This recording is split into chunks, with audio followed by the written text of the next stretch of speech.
Hi, today we are looking at this lovely watch, the DuFrane Waterloo. I was introduced to this watch at the Wind Up Watch Show in New York in October 2025. I got a chance to speak with Steven, who runs DuFrane out of Austin, Texas, and he assembles each watch, tests them, and this watch really appealed to me. So it was an impulse buy for me, but it fit well in my collection in the sense that I didn't have any rose gold PVD watch or something with this bright green dial. So today I'm going to talk a bit about the watch.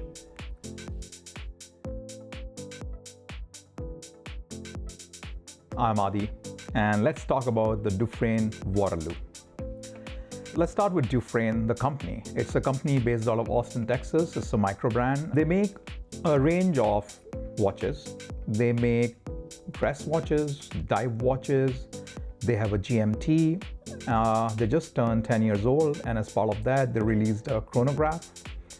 So a lot of different kinds of watches. What they have in common is they all use Swiss movements, Saletta movements largely, and they have a robust case design, and 39 millimeter is kind of their sweet spot.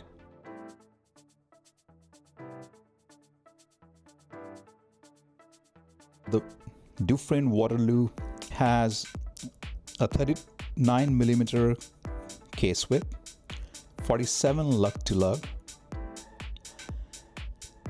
10.4 millimeter thin, 20 millimeters lug width. Comes with 100 meters of water resistance and a screw down crown.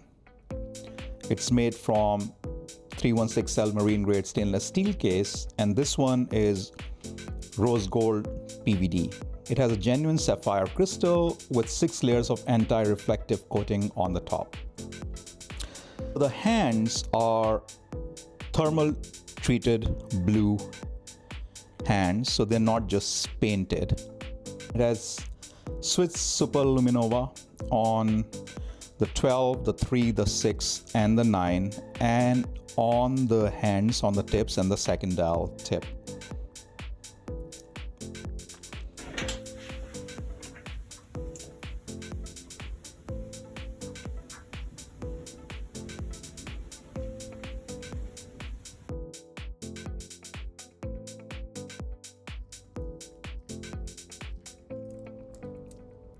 What do I like about this watch? And I will start with the design and the look. It is unique. It's rare to come across this combination of a bright dial color with this chapter ring around it, which is a slightly different hue than the PVD rose gold. All kind of seamless, working together, especially with those really nice blue hands. So it gives us a distinct and distinguished look. It's an interesting dress watch when you want to go out and have a watch that kind of pops. It works also because it's a 39 millimeter case size. Is designed to sit really well on the wrist, and it just fits and feels nice as well. So you can wear it for a longer period of time without having to worry about it. I won't say it's a very light watch, it's not. It has some weight or heft to it, but overall, it feels very nice to have it on your wrist. And it's also well built. So I like watches that are kind of sturdy, so you don't have to worry about them all the time or, baby them. So in that sense, I think the sturdiness of the watch is something I like. Beautiful design on the case back there. And on the fly micro adjust spring bars, so easily change the bracelet into straps, and it works with different straps, so the look can be changed very easily with make it more formal in some ways. Brown leather, blue leather. I have tried it with red, which I really like as well. Swiss movement, winding is very nice on the screw down crown, and overall I think the great thing about this watch from the way I look at it is things come together, right? And I will talk about a few niggles, kind of things that I think could be different, and that would be like my design choices that might make it better for me. But for the most part, I think it just is a seamlessly done watch which has a lot of thought behind it, and you feel that when you wear it and when you see it. So I think that is something which micro brands especially bring to the table, and the reason why we try out different micro brands and their watches.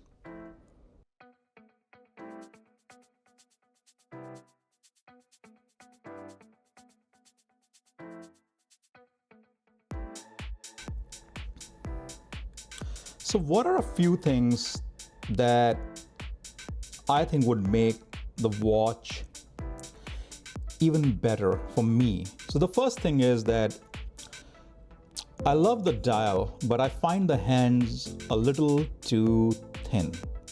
I think there's a lot of white space, and I think different hands with some more heft to it might actually look better and might be more legible as well.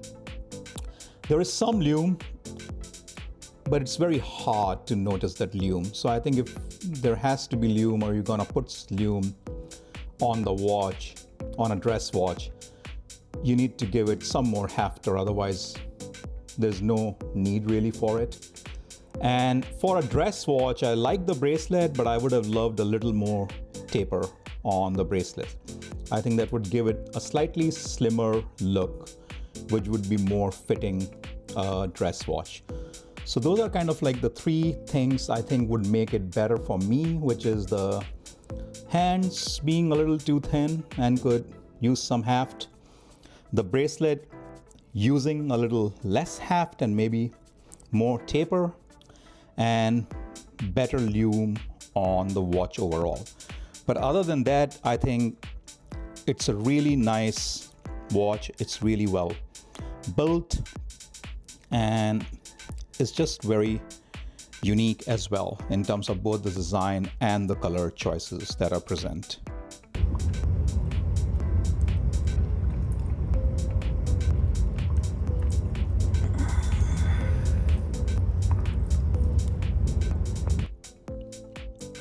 So this was one of those watches that was kind of an impulse buy for me at a watch show, but a lot of that had to do with putting it on the wrist. It just, I thought, looked very nice. It was different and is different than almost any other watch that I have. This is my only watch in kind of a rose gold PVD, and it works nice with colors like black or gray because it pops out, but it also does well with if you have some festive clothing on. So the other thing with DuFrane is that they have a design language. So if you look at their other watches as a micro brand, it's interesting to kind of have a language of your own, and so DuFrane does in terms of the cases that they use, the size, the design, and so on. So there is a similarity in their lines, even though there are some differences. So I think that's something really nice about a micro brand, I think. And it has a Swiss movement. I personally have very few Swiss movement watches. I mean, I'm fine with the Japanese Miura as well, as long as they are easy to service and repair, which is the case with this movement. So, but I do have to say that the Swiss movements and both the watches that I have with them, they feel nicer, they wind softer. So there is a different feel to them. That is absolutely something that I have noticed and learned about different movements, that it is something inside the watch, but there is this component which is also evident as you wear the watch and you work with the crown and so on. So it could just be me, but in terms of my experience, but I think it's absolutely true. And this is also one of those cases where, you see things online, you see things on the website, and then you feel it in your hand, you feel it on your wrist, you look at it, and something you just find them attractive and you like them. And this is one of those pieces for me. I hope you enjoyed this review of the DuFrane Waterloo. And if you like the content, please subscribe and see you next time.